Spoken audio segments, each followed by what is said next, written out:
Chào các bạn, hôm nay mình sẽ làm video hướng dẫn cho bạn cách sửa cái nồi cơm mang số hiệu ZR106D. Quá trình mình nấu cơm, mình bấm lỗi ECO thì hướng dẫn bạn cách xử lý cái lỗi này. Ok. Rút điện trước khi mình khắc phục ra.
Khi mình nó phun ra thì kiểm tra hệ thống dây trên đây thì nó có một cái sợi bị đứt thế này. Đấy, thì cái lỗi nồi cơm, lỗi ECO nó sẽ bị đứt dây trên. Quá trình các bạn có thể nó gắn quá, các bạn lôi dây ở trong ra.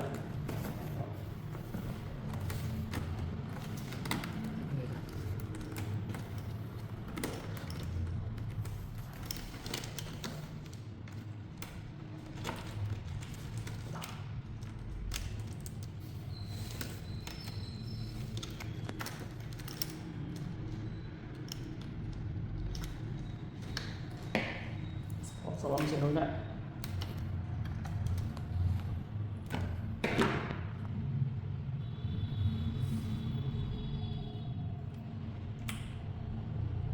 Bạn có thể dùng ni lông cuốn vào hoặc là dùng mở hàn hoặc dùng kẹp. Mình sẽ hay dùng kẹp này vì nó chắc hơn. Sau khi mình lắp xong thì mình sẽ thử điện.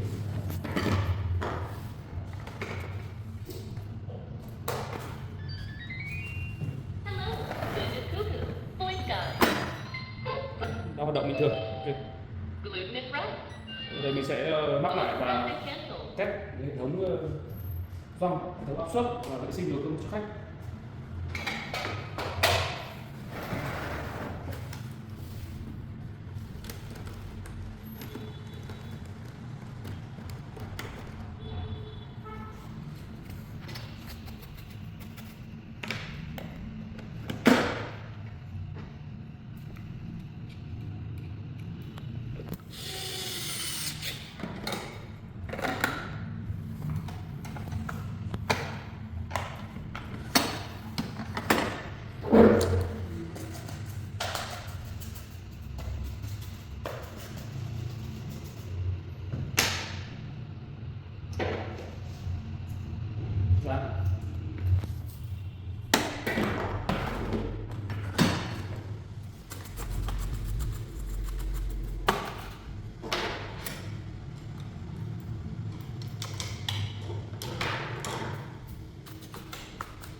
Mình sẽ vệ sinh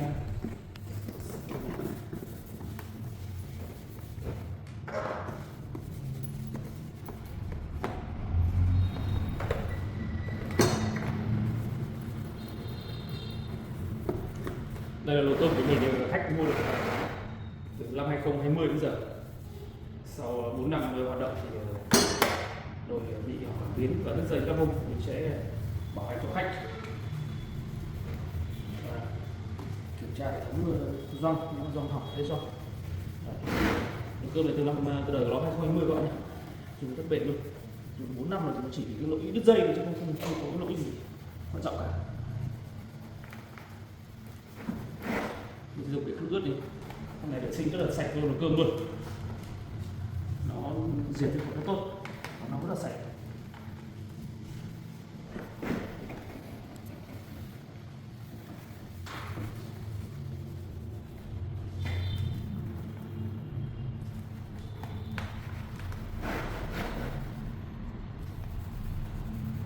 thì mình sẽ lau thô lần, sau đó tí nữa mình sẽ lau thêm một lần nữa.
Thì mình sẽ thay hệ thống nấu cơm để kiểm tra hệ thống áp suất, sau đó là sẽ kiểm tra hệ thống gioăng nấu cơm.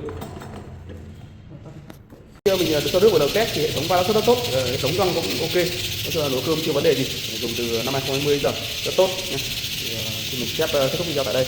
Nếu em nào cảm thấy video ok thì cho mình đúng đăng ký, xin cảm ơn theo dõi.